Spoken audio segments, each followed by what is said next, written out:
Queridos, nós estamos aí nos preparando, né, nessa introdução ainda desse curso básico de teologia,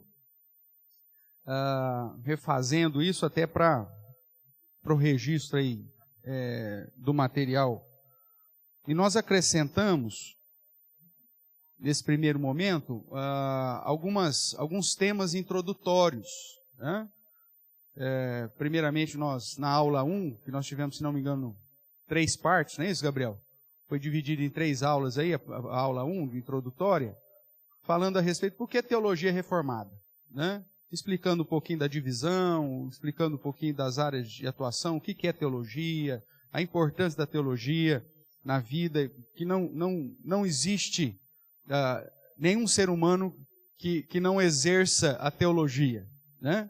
Até o ateu, como nós falamos lá naquele momento, ele tem uma teologia. A teologia dele é que Deus não existe. Mas isso não deixa de ser uma prática teológica, né? Então a teologia está inserida na nossa vida,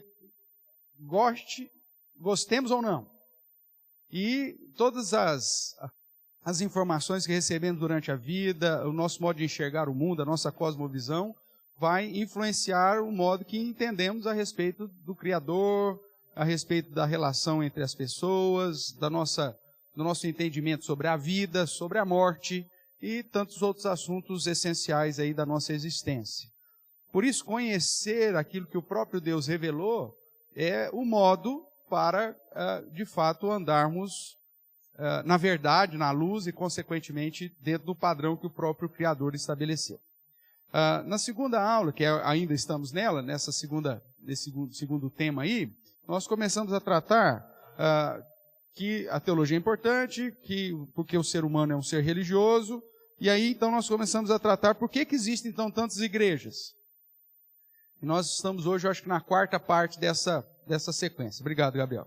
E aí nós vimos rapidamente aqui para a gente relembrar, irmãos, que existem tantas igrejas, segundo a própria Escritura, por alguns princípios. Primeiro, porque o homem é um ser religioso. Deus nos criou com o senso de Deus, com a semente da religião gravada em nosso coração. E mesmo que nós não tenhamos acesso à revelação especial de Deus, que é a palavra de Deus, a Bíblia, o ser humano por si só ele vai procurar uma relação com o sobrenatural, com o divino, porque ele é religioso. E aí ele vai criar religiões e manifestações aí, religiosas ou litúrgicas.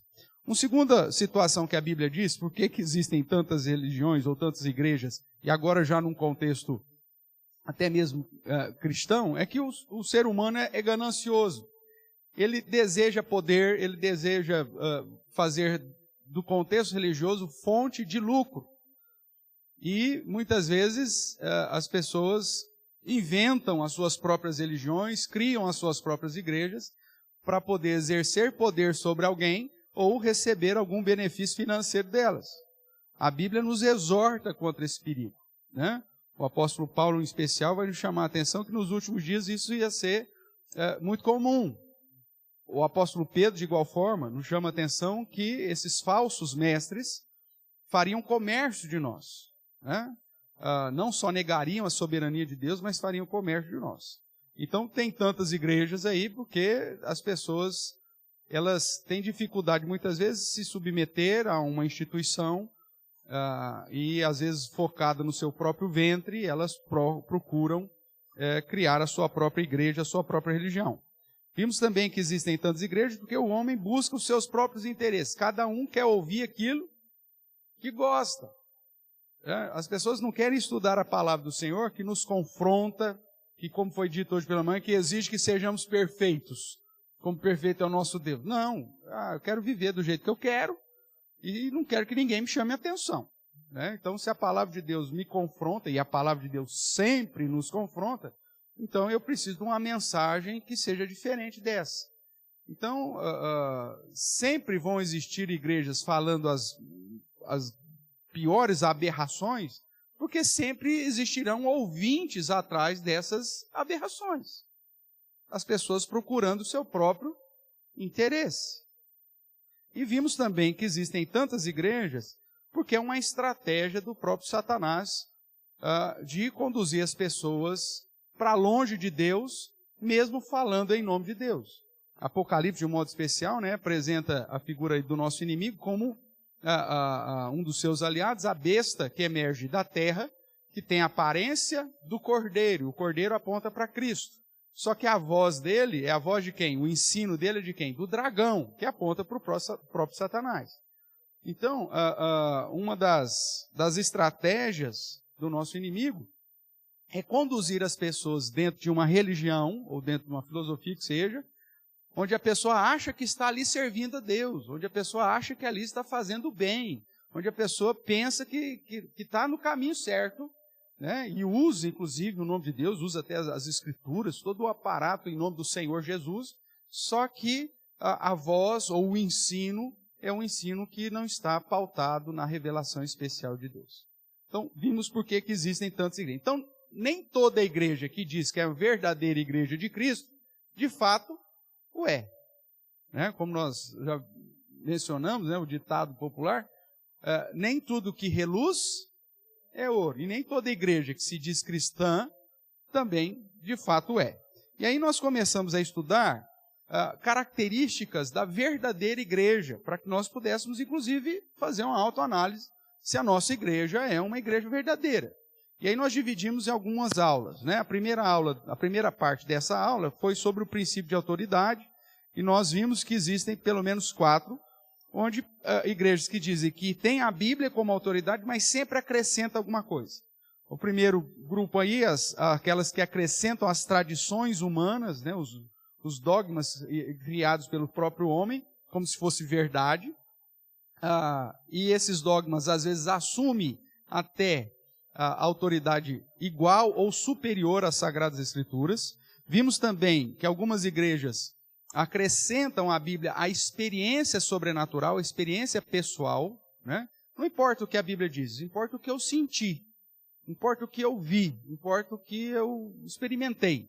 E às vezes essas experiências que as pessoas têm, e que todas as religiões têm, em especial essas experiências sobrenaturais, acabam conduzindo as pessoas a práticas que não têm amparo bíblico e que se colocam acima, então, dos ensinamentos das Escrituras. Vimos também que existe um grupo de igrejas que se diz cristão, que tem a Bíblia, mas acrescenta uma revelação posterior, um livro novo, né? Como se fosse uma nova revelação que sobrepõe as Escrituras, com ensinamentos contrários, muitas vezes, ao padrão bíblico. E aí, então, a característica da verdadeira igreja de Cristo, dentro do princípio de autoridade, é que a verdadeira igreja de Cristo tem como fonte de autoridade dessa igreja somente as Escrituras, que é aquilo que a Reforma Protestante, né, a bandeira que ela levantou, de sola Escritura, somente a Escritura. A tradição vai existir? Sim. Experiências pessoais vão existir? Sim. Só que elas estão sempre submissas ao que a Bíblia diz. Se porventura uma tradição estiver em conflito com aquilo que a palavra de Deus ensina, essa tradição então deve ser rechaçada, deve ser deixada de lado. Né? Se eu tive alguma experiência, mas essa experiência não tem amparo escriturístico, eu preciso entender o que aconteceu comigo. Talvez eu só tive lá um começo de congestão. Né? Ou talvez eu fui induzido psicologicamente. Mas eu tenho que continuar com as Escrituras. Depois, na segunda parte, nós estudamos sobre o princípio regulador do culto e o modo correto de apresentar o culto a Deus. Igrejas verdadeiras vão, obviamente, dentro da fonte de autoridade, que são as Escrituras, colocar ou expressar o seu serviço a Deus, o seu serviço litúrgico, através daquilo que a própria palavra determina. Mas nós vemos que algumas igrejas, usando inclusive a Bíblia, mas de um modo deturpado, como o apóstolo Pedro nos exorta, né, que eles deturpam a verdade de Deus por serem ignorantes, e é assim que é a palavra que o apóstolo Pedro usa, eles deturpam as Escrituras para referendar práticas que, na verdade, não têm amparo escriturístico. Então, algumas igrejas vão dizer, nosso culto aqui, onde há o Espírito de Deus, a liberdade. Pegam esse texto fora de contexto e aí, então, aplicam isso no serviço litúrgico, na adoração, no culto a Deus, fazendo peripécias e um monte de situações que Deus não pediu. Vimos também que o foco da maioria dessas igrejas são as pessoas, e o culto é voltado para as pessoas, para agradar as pessoas, ao invés de ser um culto voltado para agradar tão somente ao Senhor. Então essa igreja, mesmo se dizendo cristã, mesmo falando que segue a Bíblia, se o método ou o modo de culto é um culto que exalta mais o homem do que o próprio Deus, então está fora. Apesar de falar que é uma igreja cristã, não é uma verdadeira igreja. Vimos também aquela que segue como princípio regulador do culto, a ideia de que se Deus não proibiu, pode. Se a Bíblia não disse nada, pode. Temos algum amparo nas Escrituras, ou alguma proibição nas Escrituras que eu não posso trazer animal no culto? Não tragueis animais ao culto. Tem alguma proibição específica disso? Não. Aí o cara fala, não, então, mas no Antigo Testamento o pessoal levava as ovelhinhas no culto, inclusive para sacrifício. Então, vamos fazer agora o culto pet. Então, você vai vir ao culto e você vai trazer... Você fala assim, nossa, pastor, o senhor está viajando. Não, já existe, criatura. Já tem aí os infelizes que já chegaram nessa conclusão. Aí vamos fazer o culto pet. Você traz o seu pet. Aí vem você com um aquáriozinho redondo com o seu peixinho dourado. Vem o outro, né, com o cachorrinho, o outro com o gatinho, papagaio, calopsita, né? Aí vai aquele que reclamar, pastor, mas o meu animal de estimação é uma jiboia. Traga, não tem problema. Salmo 150 diz, todo ser que respira, louve ao Senhor. E não é a minha sogra, pastor, é a jiboia mesmo, ele vai falar. Né? E aí ele vai trazer a jiboia também. Aí, o pior é aquele que tem um cavalo de estimação. Tal. E aí usa o Salmo 150 totalmente fora do contexto. O Salmo 150 não está falando de culto, nós já estudamos ele em outro. Aí o cara fala, não está proibido na Bíblia? Pode. Se não tem uma proibição explícita, pode. Então, eu vou fazer e vou trazer... Pastor, o senhor precisa ver a minha calopsita orando. Não, a cara de piedade que ela faz é algo maravilhoso. E aí as pessoas vão referendando isso. Aí você diz assim, é uma igreja que ama os animais. A igreja presbiteriana São Francisco. Né? Então, recebe todos os animais. É uma festa. Né? Coisa linda. Qual que é o amparo escriturístico disso de fato? Não existe. Então, por mais bonito que seja, não é uma verdadeira igreja do Senhor. E nós vimos que o terceiro ponto aqui, dentro dessa parte 2, são as igrejas que colocam como princípio regulador do culto fazer aquilo que somente aquilo que Deus ordenou. Baseado lá em Levítico, né? Que Nadab e Abiú foram mortos pela irreverência que prestaram ao Senhor, porque apresentaram ao Senhor aquilo que Deus não havia ordenado. A expressão é essa. Então, aqui serve de princípio para o culto de uma igreja verdadeira. Só colocar como elementos do culto aquilo que o próprio Deus determinou. E aí, então, o culto, ele fica estabelecido não pela minha criatividade, não pelo meu desejo, mas por aquilo que Deus estabeleceu. Então, é aí o segundo ponto. O terceiro ponto que nós vimos, que não é talvez o mais gritante, mas que acaba trazendo problemas práticos para a igreja, que é o ponto do sistema de governo. Uma verdadeira igreja, ela vai ter um sistema de governo também pautado nas Escrituras. Nós podemos encontrar pelo menos 3 modelos aí. O episcopal, que é a figura, uma única pessoa que comanda todas as coisas. O congregacional, que é sempre a igreja como um todo, o povo como um todo, tomando todas as decisões, né? Talvez até mais baseado naquele negócio, a voz do povo é a voz de Deus, que não é uma verdade, mas pode ser uma filosofia utilizada aí. E o sistema representativo, que nós vemos aplicado nas Escrituras desde Êxodo 18, Atos 6, né, Atos 15, e todo o padrão que fora estabelecido pelo apóstolo Paulo nas cartas pastorais, quando da organização das igrejas que ele pede tanto para Timóteo quanto para Tito organizar.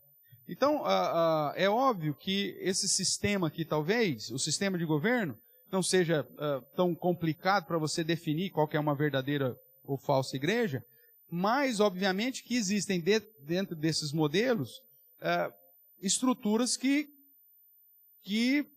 são mais transparentes e que, de alguma forma, glorificam mais a Deus, de uma maneira a preservar a sã doutrina, de maneira a preservar a teologia, né, os ensinos da igreja. Imagine qual que é o grande problema da igreja dos nossos dias, né?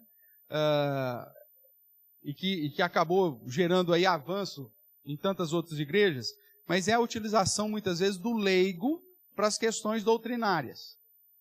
Não estou aqui defendendo que o leigo não possa participar da vida ativa da igreja, não é isso, mas ele tem que ser preparado para isso.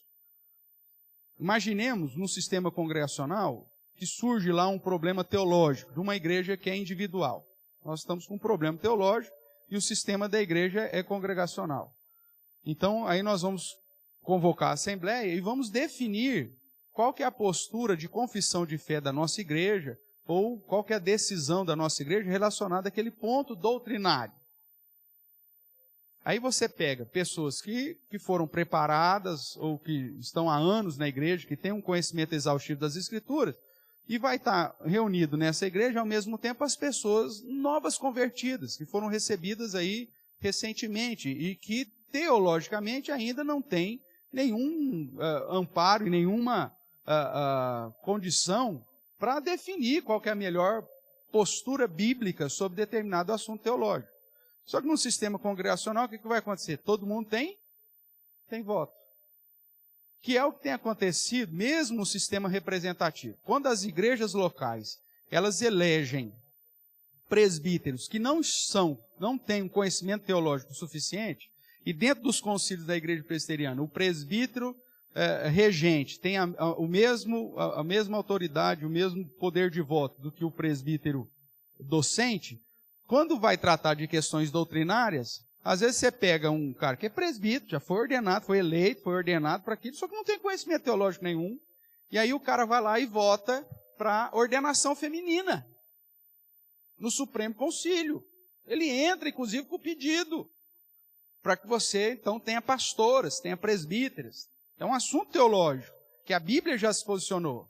Só que aí se eu trago para um contexto congregacional, irmãos, vamos votar aqui se nós vamos ter pastoras ou não, se nós vamos ter presbíteros ou não, se nós vamos ter diaconisas ou não.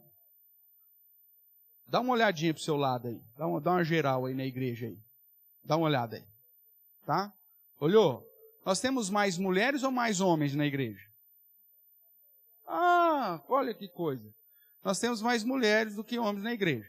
Aí o que acontece? Aí nós vamos no sistema congregacional, você vai dizer, irmãos, nós vamos definir um padrão teológico para a nossa igreja, se nós vamos aceitar pastoras ou não. O que você acha que vai acontecer no sistema congregacional?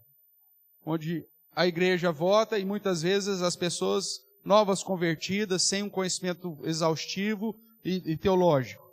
O que você acha que vai acontecer? Vai passar ou não? Vai passar. Pronto. E aí os desvios teológicos acabam acontecendo. Então, o sistema de governo não é determinante para você identificar se uma igreja é verdadeira ou não, porque os três sistemas têm amparo bíblico, mas, dependendo do sistema que a igreja assuma, os desvios vão ser muito mais fáceis, vão acontecer de uma maneira muito mais fácil do que em outro sistema, que é um sistema que exige uma capacitação, um aprofundamento, um conhecimento teológico maior daqueles que vão exercer a liderança. Concorda comigo ou não? Sim. E aí o que acontece? Você não corre o risco de colocar um cara, se converteu ontem, cara cheio de vontade, ama Cristo, tudo bem, mas ele não tem conhecimento de Cristo. E o que acontece nas outras igrejas, o cara se converte, 3 meses depois ele é ordenado pastor. Ou melhor, ungido pastor. E aí ele abre a igrejinha dele. Com 3 meses de conversão. Aí você fala, não, mas o Espírito Santo, meu amigo, o Espírito Santo, ele age, me convencendo do juízo, da justiça e do pecado, mas não faz um download assim, instantâneo, de todo o conhecimento teológico do dia para a noite. É assim? Não, é meditando na palavra que isso vai acontecer. É algo que exige, inclusive, esforço da minha parte. Eu não vou deitar e amanhã eu acordar e falar, pô, já sei tudo da Bíblia. É um processo. E esse processo leva um tempo. Então, o sistema de governo, ele acaba facilitando ou não a manutenção da verdadeira igreja. Dependendo do sistema, a igreja facilmente se desviará do padrão que deveria se manter. Aí, irmãos, para a gente chegar numa última parte aqui, hoje nós vamos tratar, então, daquilo que a nossa confissão de fé apresenta como sendo as marcas da verdadeira igreja. Sintetizado. Nós temos que observar aquilo que nós já falamos, né, a importância da teologia, o porquê das existências de tantas igrejas, a fonte de autoridade dessa igreja, o princípio regulador dessa igreja, o sistema de governo dessa igreja, mas sintetizado, nós temos na nossa confissão de fé aquilo que é chamado de marcas da verdadeira igreja, que são 3, segundo o padrão da nossa confissão de fé, baseado nas Escrituras Sagradas. Então vamos lá, qual que é a primeira marca da verdadeira igreja aí? Abra sua Bíblia lá no Salmo 19.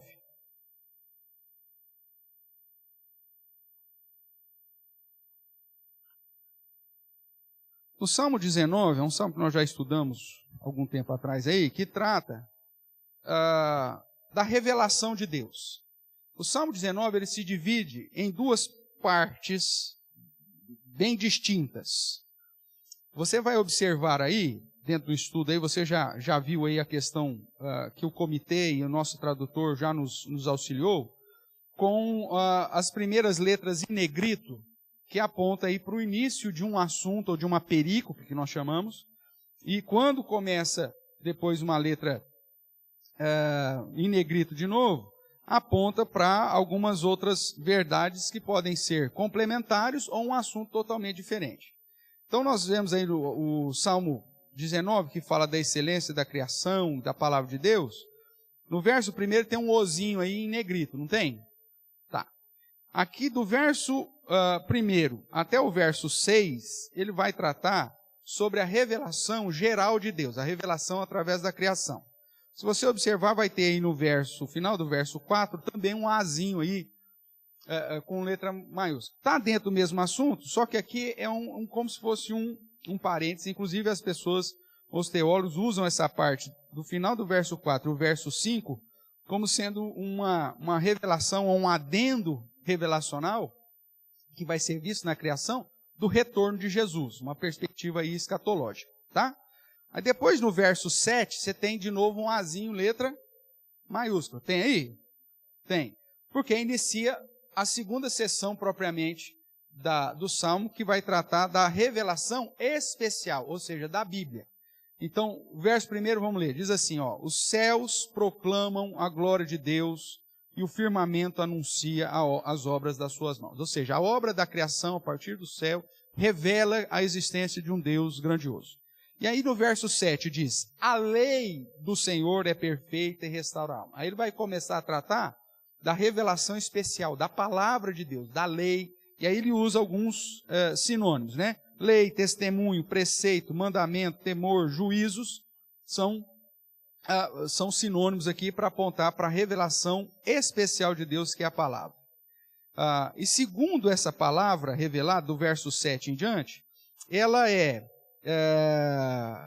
tem algumas características, né? Então veja aí o verso 7. Ela é perfeita, ela é fiel, ela é reta, ela é pura, né? Ela é límpida, ela é verdadeira. E aí fundamenta o verso 10 dizendo que são mais desejáveis do que o ouro, mais do que muito ouro depurado, são mais doces do que o mel, do destilar do favo. Através delas, verso 11, se admoesta o seu servo em guardar a grande recompensa. Então ele está falando que, além da revelação geral de Deus na criação, inclusive na sua própria existência, Deus se revela por meio da sua palavra, da sua lei, da revelação especial da palavra. E ela tem benefícios. Quando nós olhamos para a Bíblia de um modo geral, nós vamos ver então lá em Hebreus capítulo 1 que Deus se revela de muitas maneiras e de um modo progressivo. Revelou primeiramente aos pais, ou seja, aos patriarcas, depois revelou através dos profetas e nos últimos dias nos revelou através da figura do Filho, a quem constituiu o herdeiro e tal, e que Colossenses vai dizer que é a expressão exata do ser de Deus. Então, a revelação especial, ela teve um começo e teve um fim. Então, a primeira marca da verdadeira igreja de Cristo é reconhecer que as Escrituras é a palavra de Deus. E não apenas isso. Veja que essa afirmação, ela faz uma diferença muito grande. Talvez você já tenha ouvido falar isso. A Bíblia contém a palavra de Deus. Isso é verdade ou é falso? Não contém? Mas ela não contém? Ela é meia verdadeira, mas ela não é de toda falsa. Ela contém a palavra de Deus? Contém. Só que ela tem muito mais que isso. Ela não é simplesmente contém a palavra de Deus, ela é a palavra de Deus. Ela é a palavra de Deus. E muita igreja vai dizer, não, a Bíblia contém. Não deixa de ser uma verdade, mas é uma meia verdade. Que na perspectiva bíblica já se torna uma grande mentira. Vamos pegar um exemplo clássico aqui. Quem gosta de beber Fanta? Ninguém gosta de beber Fanta. Então tá bom. Mas eu vou pegar aqui. Temos aí um corajoso aí. Né?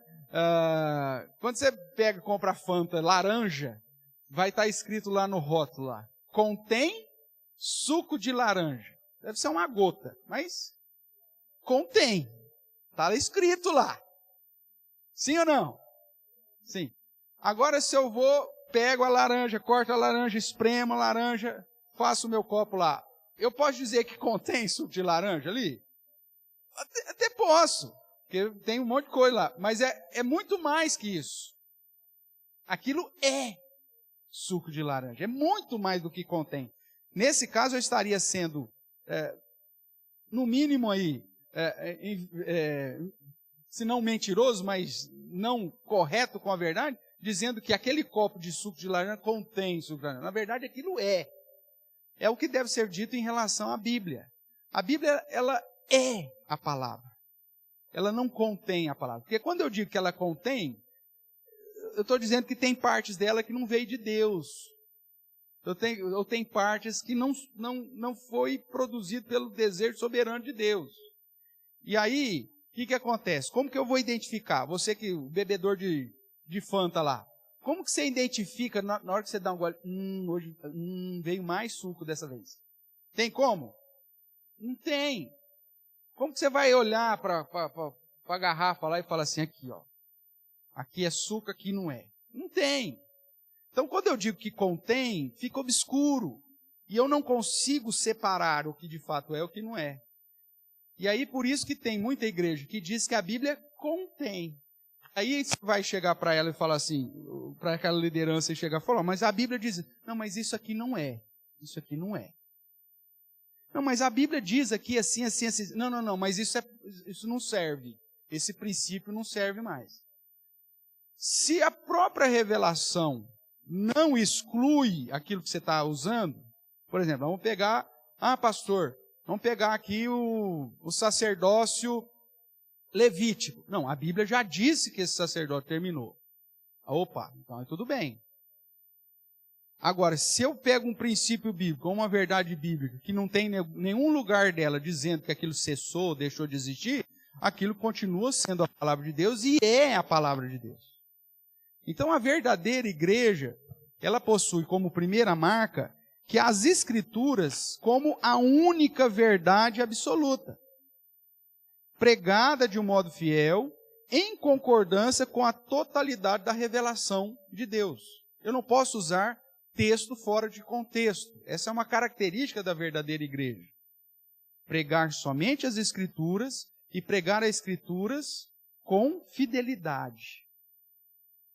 E começa no fato de reconhecer que a Bíblia é a palavra de Deus.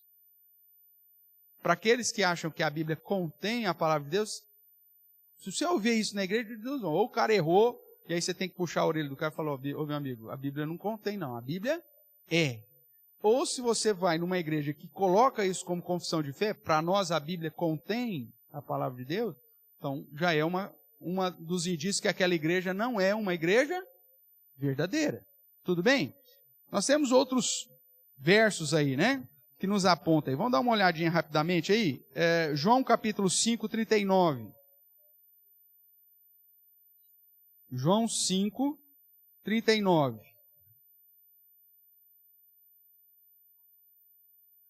Jesus nos explicando a sua missão, ele exorta os seus discípulos. Vamos ler juntos? João 5, 39.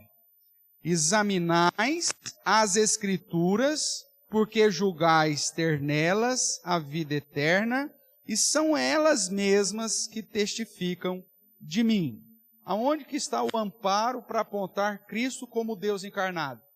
Nas Escrituras. Ah, na revelação que alguém recebeu? Não. Nas Escrituras. Pessoas que dentro do período revelacional, inspirados por Deus, direcionados por Deus, falaram da parte de Deus, movidos pelo Espírito Santo. Então, o fundamento de toda a doutrina, de toda a cristologia, de todas as doutrinas a respeito de Cristo, está na onde? Na palavra. Então, quando você vai numa igreja, o cara começa a pregar, falar da revelação que ele teve, que Deus revelou para ele em sonho, que ele viu não sei o quê, que apareceu não sei das quantas, ou que ele sentiu, que ele ouviu a voz. Meu amigo, quebra a primeira marca da verdadeira igreja. Jesus nos chama a atenção para o fato de que bem-aventurados que não viram e creram. O que nós temos é a palavra. O apóstolo Paulo, lá em 2 Tessalonicenses, vai dizer que nós estamos vivendo a chamada operação do erro, para ver se nós amamos de fato a palavra, a verdade, ou se nós seguimos a nossa fé pelas vistas.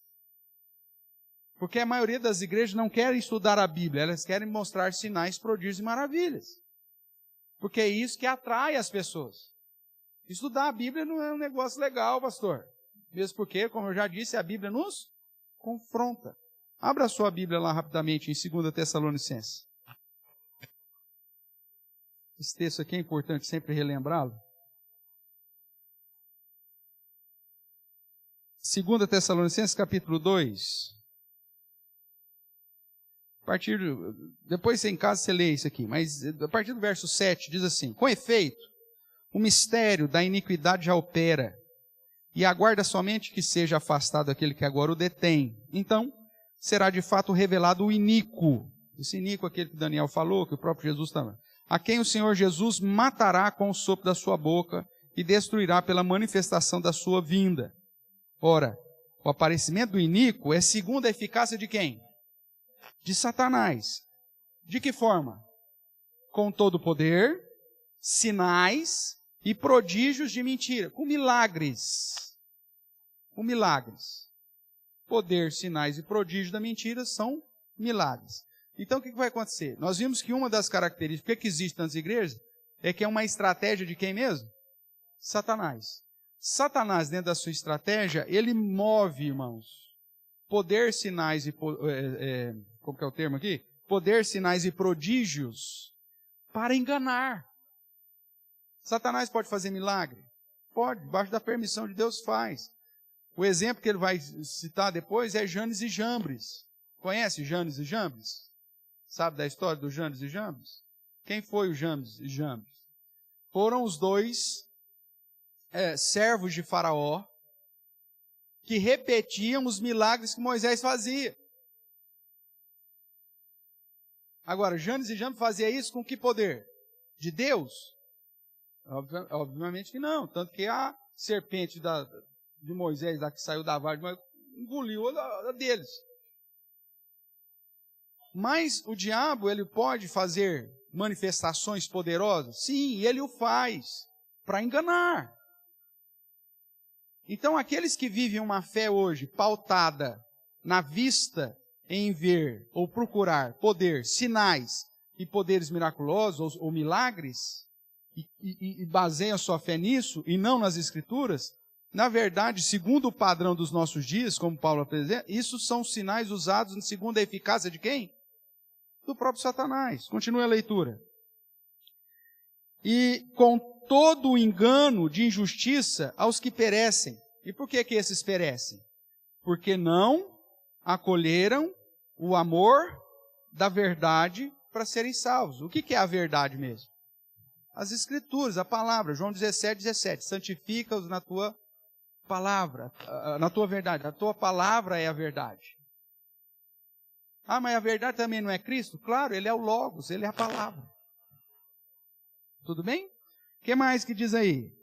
É por esse motivo, pois, que quem? Deus lhes manda o quê? A operação do erro. E o que é essa operação do erro?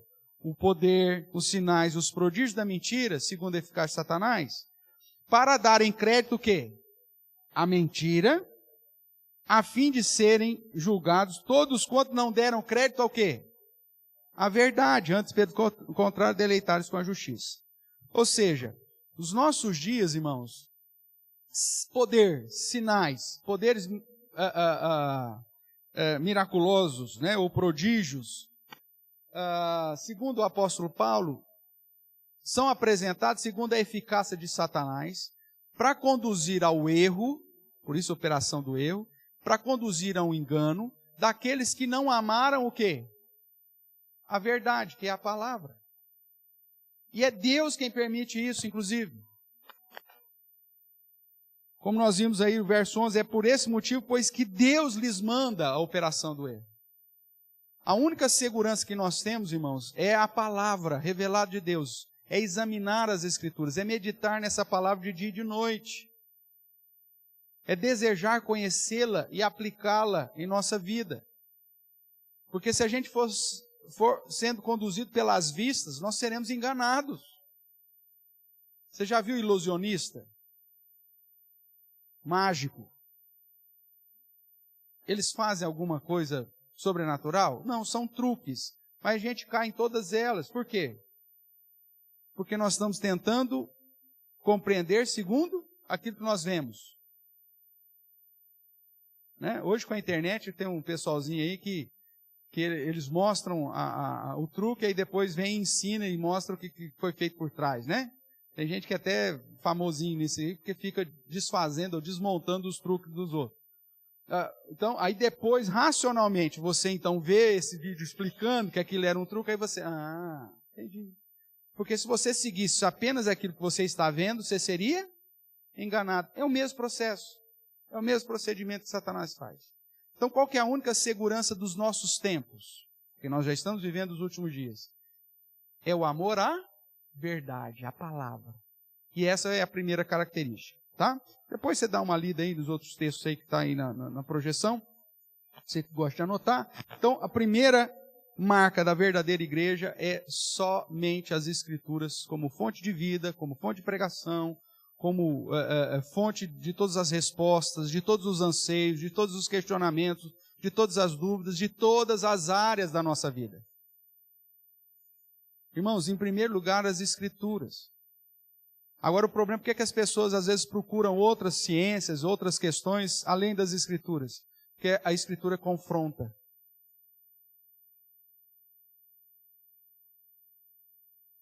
E as pessoas não gostam de ser confrontadas.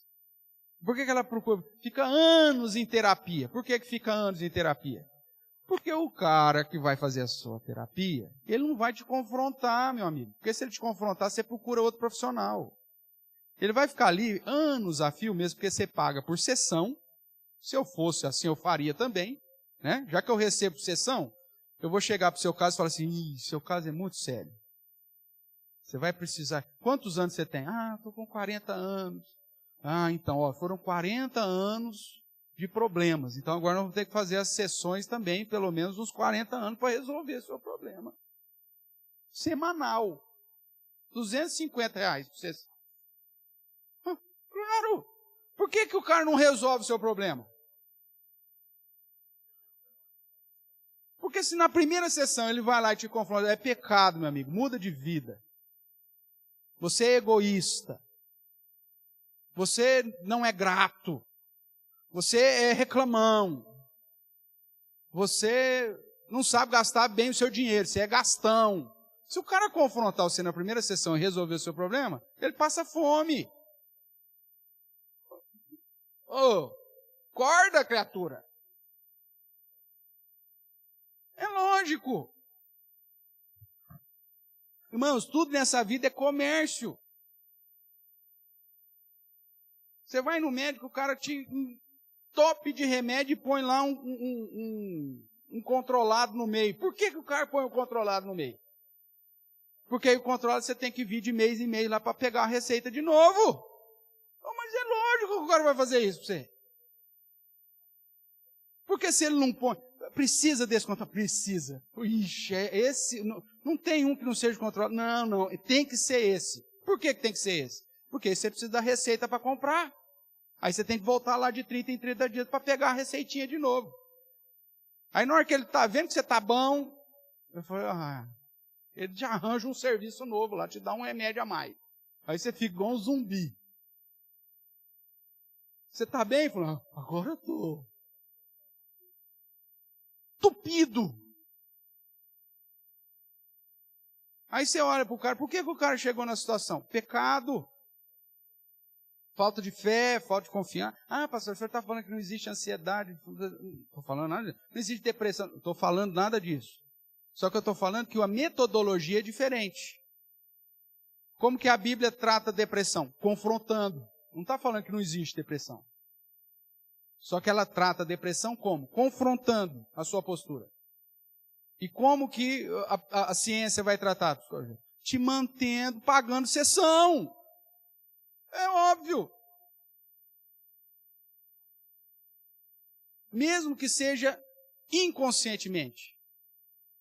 O cara que tem lá, 20 pacientes. E a mulher dele chegou e falou assim, eu quero viajar no final do ano. Ele falou, meu Deus, eu tenho que aumentar para 25 pacientes, porque senão não vai dar para pagar essa viagem da mulher. Ele vai te dar alta? É óbvio que ele não vai te dar alta, meu amigo. Ele vai falar, você precisa de mais 6 meses. Agora, por que as pessoas procuram isso e deixam as escrituras? Porque a Bíblia não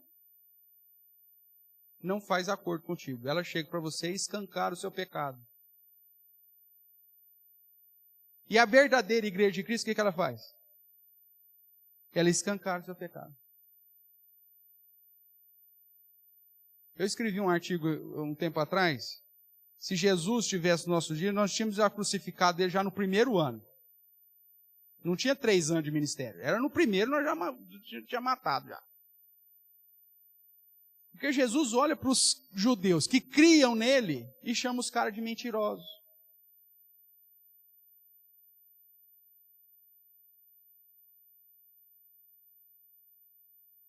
Por que Jesus chega para Pedro, o cara que talvez a postura de liderança de Jesus é uma aberração para os nossos dias. Meu Deus do céu, Pedro era o braço direito de Jesus durante o ministério terreno. Jesus chega para ele e chama ele de Satanás. Você vai pegar qualquer consultor hoje em liderança, o cara fala, você não fala uma coisa dessa para o seu ajudante. Você tem que bajular o seu cooperador.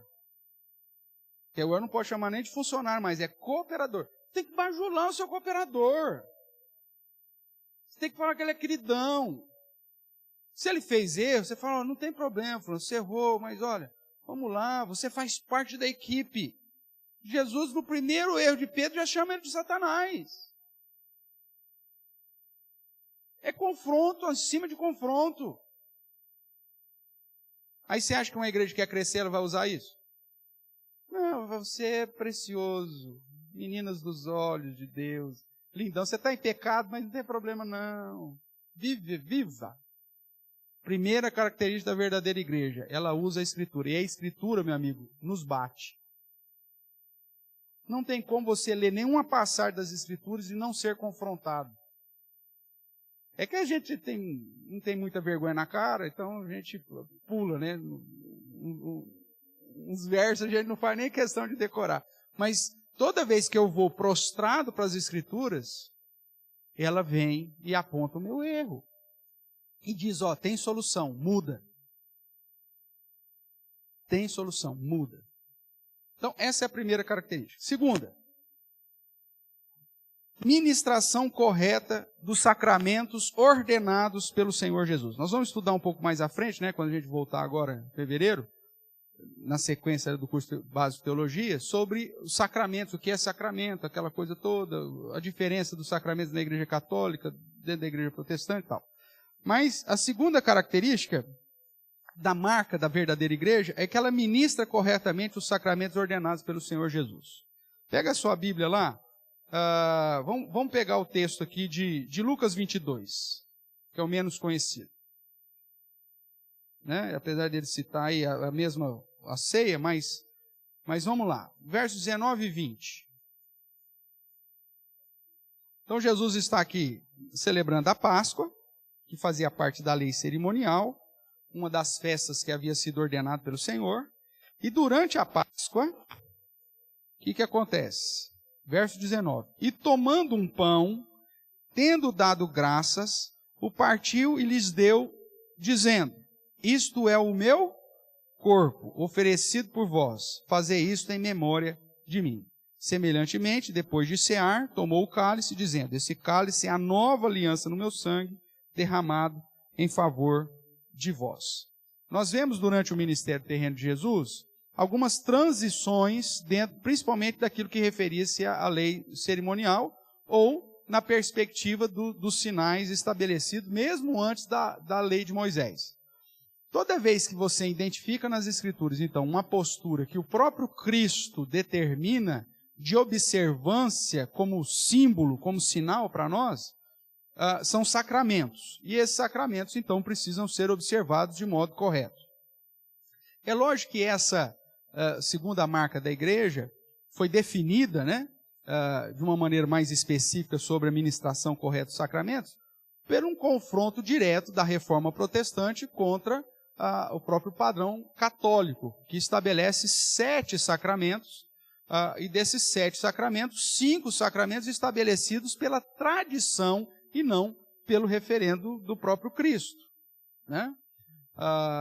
Então, essa segunda marca, que ela tem um amparo muito maior, histórico, né, do que talvez para nós hoje, que já sabemos que são apenas 2 sacramentos, né, o batismo e a Santa Ceia, que substituíram a circuncisão e a Páscoa.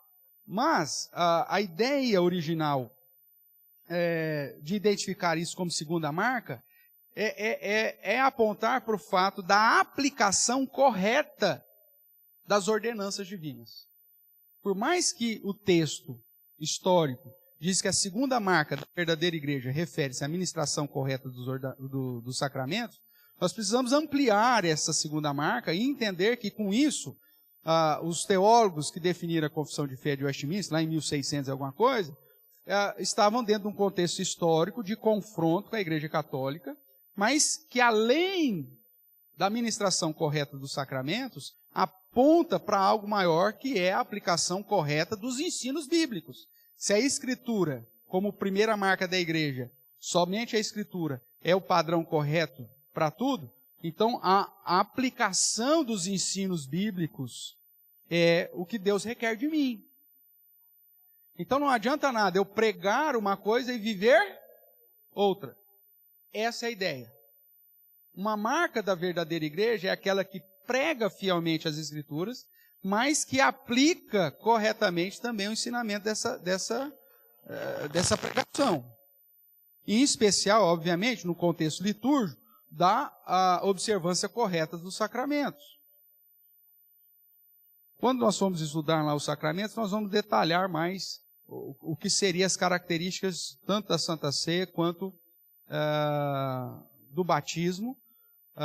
E aí entra alguns desvios, obviamente, que nós temos vivido nesses nossos tempos, em relação aos sacramentos. Não é um problema também só do passado. Hoje, por exemplo, tem igrejas. Qual que é uma das grandes dificuldades no dia a dia da igreja? O que fazer com as crianças? Isso é uma dificuldade teológica. Né? Na igreja pentecostal, por exemplo, que eles fazem? O que nós vamos fazer com as crianças? Nasceu, pastor, nasceu meu filho, o que eu faço com ela? Ah, deixa crescer, nós vamos ver se vai ser crente ou não. Não, o pastor tem que fazer alguma coisa. Tá, então vamos apresentar. Tá, qual que é a base bíblica para se apresentar? Ah, tinha lá, Jesus foi apresentado no templo. Mas quem que exigiu que Jesus fosse apresentado? A lei cerimonial. Ah, tá. E a lei cerimonial tratava do quê? Ah, apresentar o primeiro filho, o primogênito, e tinha que matar 2 rolinhas ou um cordeirinho. Pastor, então nós vamos ter que matar um cordeirinho ou 2 rolinhas? Apesar que nós já tivemos tanto problema com pomba aqui, que esse negócio, se tivesse que matar umas 2 pombas cada vez que fosse apresentar uma criança, ia matar 2 coelhos com uma cajadada só, né? Resolveu o problema com as pombas, né, Diácono Roberto? Né? Seria, tá. Alguém poderia falar, opa, isso é maravilhoso. Mas, biblicamente falando, nós temos sacrifício hoje? Não, não temos. Então nós não podemos. Aí o que faz? Não, só apresenta. Mas qual que é a base bíblica disso? Não tem. Mas não faz. Né? Então tá bom.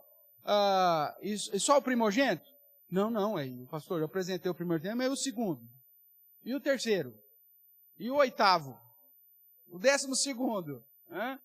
Como que eu vou fazer com isso? Não, então apresenta todo mundo. Veja, é uma ministração incorreta de um sacramento, de uma aliança. Só que a igreja, hoje, como a maioria das igrejas já aceitaram e adotaram isso, quando você apresenta o argumento bíblico da aliança sobre as crianças, as pessoas ficam assim, não, mas isso parece aberração. Não, mas você aceita o cara ressuscitar uma parte da lei cerimonial de um modo errado e rejeita um princípio que a Bíblia apresenta de uma maneira clara? Então veja, irmãos, ainda tem essa discussão dentro da igreja de Cristo hoje? Ainda tem. E as pessoas falam assim, mas esse negócio de sacramento é secundário. Ih, pastor, isso é assunto secundário. Tanto que quando perguntaram para Pedro, o que eu faço para ser salvo? O que Pedro responde? Arrepende seus pecados, né? E seja o quê? Batizado. É o sinal da aliança. Aí argumento. Mas o ladrão na cruz se converteu, foi para o paraíso e não se batizou. Olha, nós tratamos disso também aqui. Quem que era o ladrão da cruz? Um judeu, um menino judeu crescido, que se levantou contra o Império Romano e por isso foi condenado à crucificação. Agora, se ele era judeu, o que aconteceu com ele quando ele era pequenininho? Tinha 8 dias de vida. Ele recebeu o sinal da aliança, ele foi circuncidado. Então, Jesus está ali na transição do Antigo para o Novo Testamento. Só vai cravar mesmo a questão do batismo depois lá de Atos 15, quando a Assembleia de Jerusalém, os presbíteros e os apóstolos se reúnem e define que os gentios não precisam primeiro se tornar judeu para depois se tornar cristão. Lembra disso? Bom, mas ali no momento ainda da transição, Jesus sendo crucificado, o que estava valendo? Que sinal que estava valendo? Da circuncisão. Então, o ladrão na cruz, se converteu na cruz, ele deixou de receber o sinal da aliança? Não, meu amigo, ele não deixou. Então, os sacramentos não são assuntos secundários. Eu já encontrei vários cristãos, às vezes passo em algumas igrejas, pastor, eu já sou crente já há alguns anos, mas eu ainda não me batizei. Porque eu acho que isso não é importante. Você não entendeu nada.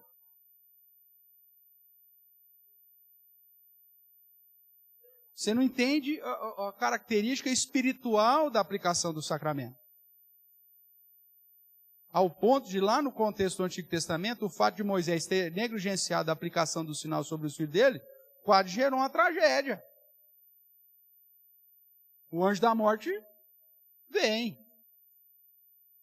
Então, eu não posso desprezar os assuntos do sacramento. Só que eu quero, ao mesmo tempo, chamar a sua atenção que esse ponto amplia um pouco mais, que a segunda marca da verdadeira igreja é a aplicação correta daquilo que a Bíblia ensina.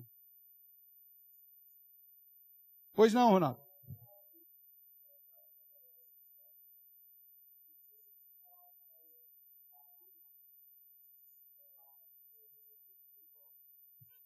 A questão é o seguinte, vamos lá, a pergunta do Ronaldo, nós vamos tratar disso mais especificamente quando falar do sacramento, mas a pergunta do Ronaldo, até para quem está acompanhando em casa, é, por que então, não só aqui, mas algumas igrejas usam o suco? Acho que a maior questão é o suco. Porque se a gente fosse aplicar corretamente, segundo o padrão do estabelecimento da Santa Ceia, primeiro, pão Pullman pode? Pão francês pode? Que pão que era usado na Páscoa judaica? Pães asmos. Então aquilo que você chama de bolachinha aí, que na verdade é um pão asmo. Então aquilo lá, nesse kit que a gente usa hoje, é um pão asmo. Ótimo. Então, pão caseiro da dona Josefina, uma delícia, pastor. Não dá para passar uma manteiguinha? Não dá. Então, se for usar o padrão, é a ideia, então, de ser pães asmos. E a questão que usava era o quê? Era o vinho. Vinho, tudo bem. Agora, qual que é o foco que a igreja entendeu? Você não tem uma determinação específica, mesmo aí em Lucas, o registro, que Jesus dá em relação ao cálice, da perspectiva do vinho. Ele diz, esse é o meu vinho. Qual que é a expressão que foi traduzida aí? Não. Antes, este é o vinho da nova aliança? Não, esse é o cálice. Então a igreja entendeu, e até por uma questão cultural, por exemplo, se você for em algumas igrejas de grande centro, você vai beber vinho. Se for no contexto, talvez, fora do Brasil, você vai beber vinho. Mas a igreja entende que a metodologia, hoje, você dá, mesmo que seja um cálice pequeno, de vinho, para o contexto cultural brasileiro, né, de alcoólatras anônimos por aí, você acaba trazendo mais prejuízo do que benefício. E o foco seria o cálice, e não o vinho propriamente. A única exigência que a igreja apresenta é que seja um suco de uva, ou um suco que tenha a cor que simbolize o quê? O sangue. Pastor, bebi um suco de uva branca em casa lá, ou mesmo um vinho branco, uma delícia. Tem como o senhor comprar para pôr na ceia? Não. Porque você perde o simbolismo. Né? Vou pegar um exemplo para você. Você não tem uma determinação tão específica que tem que ser vinho. Você tem um símbolo. Para a gente chegar, talvez, numa conclusão, vamos lá. O batismo. Né? Nós sabemos que o batismo tem que ter água. Era feito com imposição de mãos. Usando o batismo de Jesus, que era um batismo de arrependimento, pregado de João Batista, não tem nada a ver com aquilo que Jesus instituiu, mas foi batizado na onde? No Rio Jordão. Então, se a gente fosse para nossa irmão, nós temos que buscar a água do Rio Jordão para batizar as pessoas.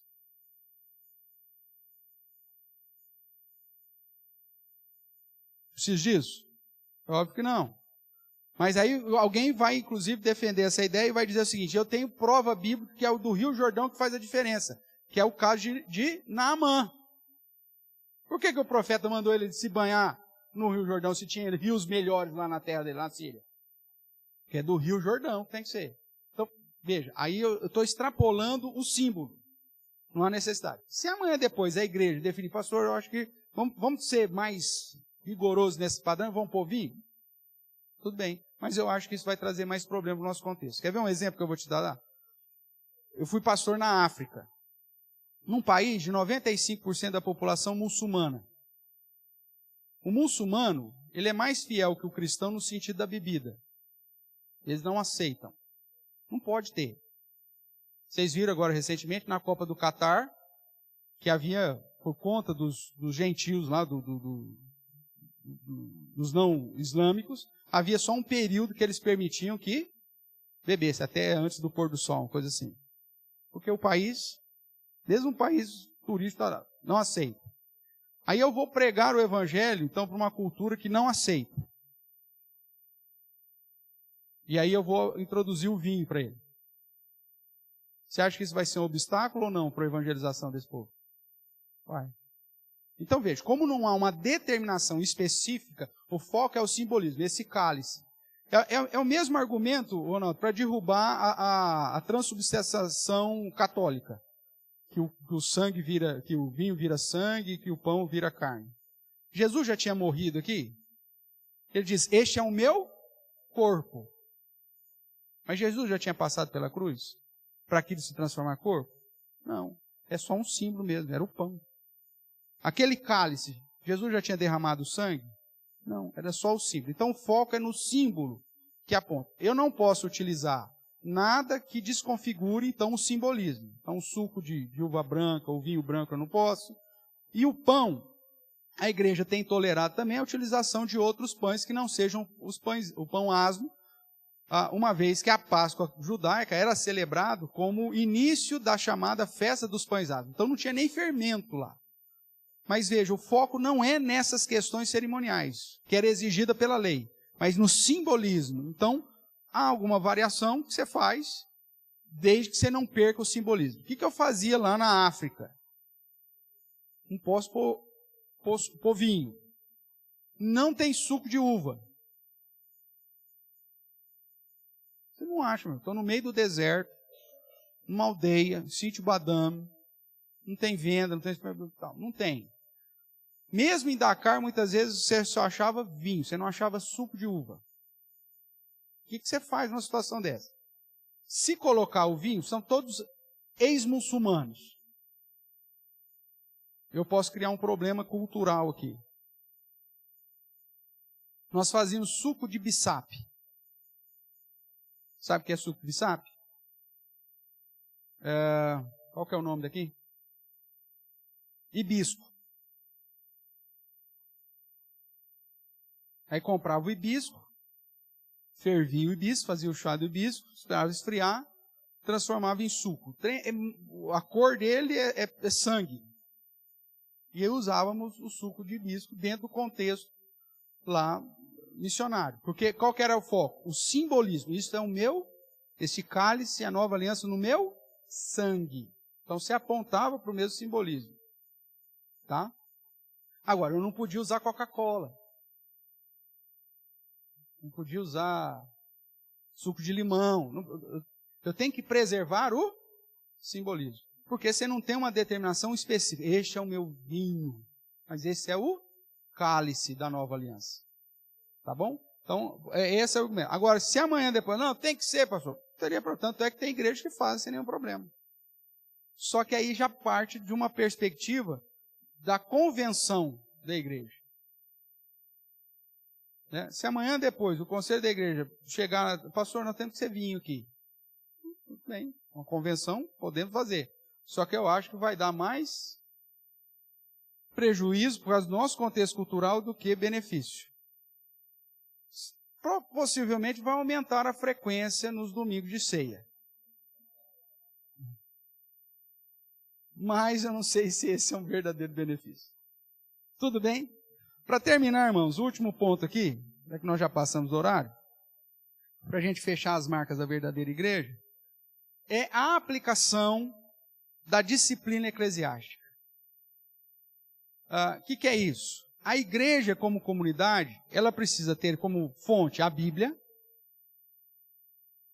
é a primeira marca, a aplicação correta do que a Bíblia diz, inclusive dos sacramentos, de um modo mais específico, e a correção dos desvios, seja ele do conhecimento teológico, doutrinário ou prático. Então, esse é o tripé que marca a verdadeira igreja. Conhecimento verdadeiro das Escrituras, né? Ortodoxia, prática correta, inclusive dos sacramentos, a ortopraxia, e a disciplina, para que, caso ocorra desvios doutrinários ou práticos, isso seja colocado de novo no padrão. Para a gente finalizar aqui, vamos pegar um desses textos aí. Mateus 18 é conhecido, mas vamos lá para 1 Coríntios 5. Mateus 18 vai falar de como você deve lidar com os irmãos que estão em erro. O próprio Senhor Jesus ensinando o procedimento lá. Mas aqui em 1 Coríntios, você tem uma exortação específica de Paulo para a igreja de Corinto, que eles não estavam aplicando a disciplina. E isso era um erro. Veja aí, a partir do verso 1. Paulo dizendo, geralmente se ouve que há entre vós imoralidade, ou seja, um desvio prático aqui, imoralidade tal, como nem mesmo entre os gentios, isto é, haver quem se atreva a possuir a mulher do seu próprio pai. O pai casou de novo, tal, a ideia é essa, não é que o cara estava dormindo com a própria mãe, mas ele estava dormindo com a mulher do pai. Tá? E contudo, andais vós ensoberbecidos e não chegastes a lamentar, para que foste tirado do vosso meio, quem tamanho ultraje praticou? Eu, na verdade, ainda que ausente em pessoa, mas presente em espírito, já sentenciei, como se estivesse presente, que o autor de tal infâmia seja em nome do Senhor Jesus, reunido vós e o meu espírito, com o poder de Jesus, nosso Senhor, entregue a Satanás para a destruição da carne, a fim de que o espírito seja salvo no dia do Senhor Jesus. Não é boa a vossa jactância. Não sabeis que um pouco de fermento leveda a massa toda? Lançai fora o velho fermento, ou seja, as práticas antigas, para que sejais nova massa, como sois de fato sem fermento, pois também Cristo, nosso Cordeiro Pascal, foi imolado. Por isso celebremos a festa não com fermento velho, nem com o fermento da maldade e da malícia, e sim com os asmos da sinceridade e da verdade. Já em carta vos escrevi que não vos associeis com os impuros. Refiro-me com isso não propriamente aos impuros desse mundo, ou os avarentos, ou roubadores, ou idólatras, porque nesse caso teríeis que sair do mundo. Mas agora vos escrevo que não vos associeis com alguém que, dizendo-se irmão, for impuro, ou avarento, ou idólatra, ou maldizente, ou beberrão, ou roubador. Com esse tal nem ainda comais. Pois com que direito haveria eu de julgar os de fora? Não julgais vós os de dentro? Os de fora, porém, Deus os julgou. Expulsai, pois, de entre vós o malfeitor. Então nós temos uma palavra, inclusive, dura aqui, de Paulo, pedindo para que aqueles que estão numa prática pecaminosa contumaz sejam excluídos da igreja. Sejam desligados. Isso está em amparo ao que Jesus diz lá em Mateus, capítulo 18, e aquilo que o autor aos Hebreus também diz a respeito de como Deus lida com os seus filhos, disciplinando e corrigindo a quem Ele ama. Então a ideia da verdadeira, a marca da verdadeira igreja, irmãos, está atrelado à fidelidade escriturística, doutrinariamente, prática e a correção dos desvios, sejam doutrinários, sejam práticos. Agora, o que se faz numa igreja cujo foco são as pessoas? Você vai aplicar disciplina? Se eu aplico disciplina, o cara sai da igreja e procura outro. Então, o que a igreja tem feito isso? Vistas grossas, como a igreja de Corinto tinha feito. O cara está vivendo com a mulher do pai dele lá, mas fazer o quê? Deixa. O pai aceitou, não tem nada, tá bom, deixa assim mesmo. E a gente muitas vezes tem tolerado práticas, irmãos, que aí eu entendo que é uma visão que a igreja de hoje precisa estar muito mais preocupada, né? Porque nos foi tolhido durante anos um estudo sério das Escrituras quanto à prática ética da igreja. Os cristãos de hoje não sabem ser cristãos eticamente falando. Eles sabem orar, eles sabem ler a Bíblia, mas não agem no dia a dia como de fato deveriam agir. E é esse resgatar disso que nós precisamos assumir, como marca da verdadeira igreja de Cristo. Então você quer saber se uma igreja é verdadeira? Primeiro, foque no conhecimento doutrinário dela, se as Escrituras de fato é o centro do ensino, da doutrina e tudo mais. Vão ter discussões teológicas que não estão definidas ainda, irmãos. Tem algumas questões que vão ficar aqui ainda sobre a mesa, que vai ser fruto da nossa discussão. Mas a essência daquilo que as Escrituras dizem, isso não pode falhar. E mesmo porque, como comunidade, nós estamos crescendo em conhecimento.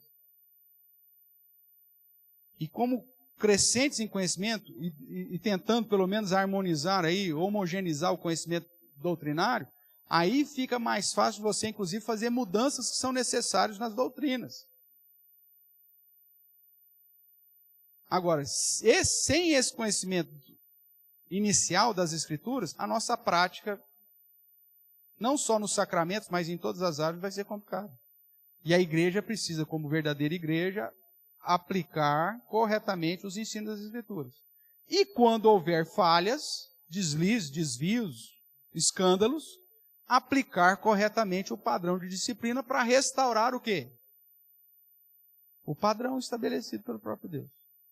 Uma igreja que não prega a Bíblia corretamente, que não aplica o ensinamento corretamente, inclusive na aplicação dos sacramentos, e que não corrige as falhas, sejam doutrinárias, sejam práticas, não pode ser considerada uma verdadeira igreja de Cristo.